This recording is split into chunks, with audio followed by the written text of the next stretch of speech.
ডেকে প্রশ্ন করা হচ্ছে, তোর বাবার কবর কোথায় দিব? বলে যে কেন, মসজিদের পাশে?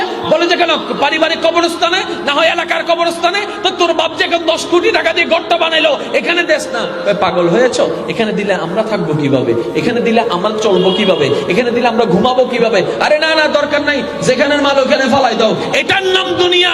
কিন্তু মনে রাখবেন আমার ভাইয়েরা, আপনার সন্তান আপনাকে ফেলে দিবে, আপনার বউ আপনাকে ফেলে দিবে, আপনার স্বামী আপনাকে ফেলে দিবে, আপনার পরিবার আপনাকে ফেলে দিবে, আপনার বন্ধু আপনাকে ফেলে দিবে, কিন্তু ওই কবরে আল্লাহর রহমত আর আপনার নবী আপনাকে আপন করে নিবে। সুবহানাল্লাহ।